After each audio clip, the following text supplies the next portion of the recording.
আসসালামু আলাইকুম, সবাই কেমন আছেন? কি অবস্থা সবার? আশা করি সবাই ভালো আছেন। আলহামদুলিল্লাহ, আপনাদের তো আমি ভালো আছি।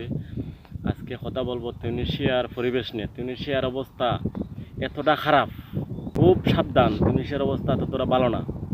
বর্তমানে আলহামরা, স্পাক্স কোনো জায়গা থেকে গেম হইতেছে না। তিউনিসিয়া থেকে সাগরের মধ্যে জালফাতি বসে রয়েছে, সাগরের মধ্যে জালফাতিটা বসে রয়েছে কোস্টগার্ড। উঠটা সারাতে দেরি হয়, ধরতে দেরি হয় না, ধরে ফারে উঠায় ওই লেবিয়া নেয় আলজেরিয়া। লিবিয়া গেলে তো কী অবস্থা হইতে পারে আপনারা বুঝেন।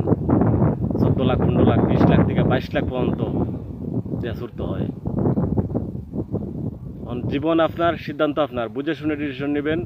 তিউনিসিয়া আসার আগে যাচাই মাচাই করবেন কোন দালালের মাধ্যমে আপনি আসবেন। আর তিউনিসিয়া আসলেও হুট করে টাকা দিয়ে ফেলবেন না। টাকা দেওয়া মানে আপনি শেষ, গেম দিতে পারবেন না। ফসলায় কোনো রকমভাবে টাকা উঠাবে, পরে আর আপনার খোঁজ করবেন না।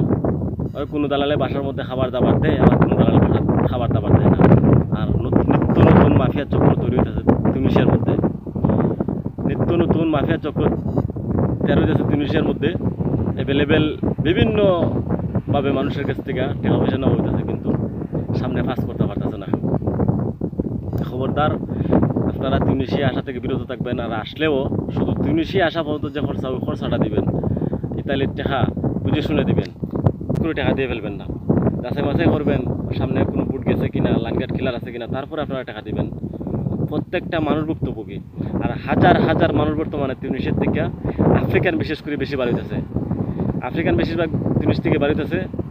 প্রত্যেকটা আফ্রিকান খান্দা খান্দা তিউনিসিয়ার থেকে আফ্রিকা নিজের দেশে বেগে যেতেছে। আউটপাস নেয়া আইএম ক্যাম্পের মাধ্যমে বিভিন্নভাবে মানুষ বাড়িতেছে আলজেরিয়া, তিউনিসিয়া থেকে। আলজেরিয়া বর্ডার দিয়ে বাড়িতেছে বেশিরভাগ, 70-80 মানুষ বাড়িতেছে। এই আমি দেখা যাচ্ছি কিন্তু আলজেরিয়া পাশে একদম কিনলাম। যেমন এই পাহাড়টা, এই পাহাড়টা আলজেরিয়ার পাহাড়। এই পাহাড়ের ওপার গেলেই আলজেরিয়া, পাহাড়ের ওপার গেলেই আলজেরিয়া। 70-80 মানুষ তিউনিসিয়া থেকে আলজেরিয়া বর্ডার ক্রস করতে পারে।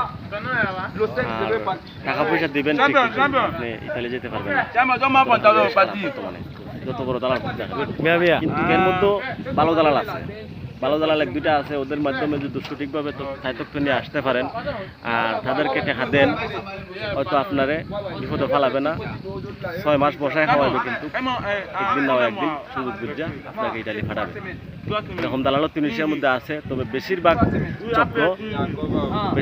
চক্র দালাল চক্র খারাপ। ওরা মানে যে কোনোভাবে খল কুশল খেলায় টাকাটা নিবে আপনার কাছ থেকে, নিয়ে আপনারা আর কুচ করবো করবে না, রাস্তায় নামাই দিবে আপনাদেরকে। তো এই সমস্ত দালাল চক্র থেকে আপনারা বিরত থাকবেন।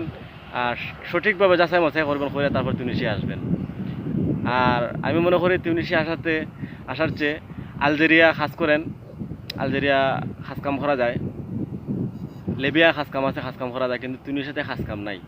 তিউনিসিয়াতে খাস কাম নাই। আর তাছাড়া তিউনিসিয়াতে খাস কামের অনুমতিও নাই।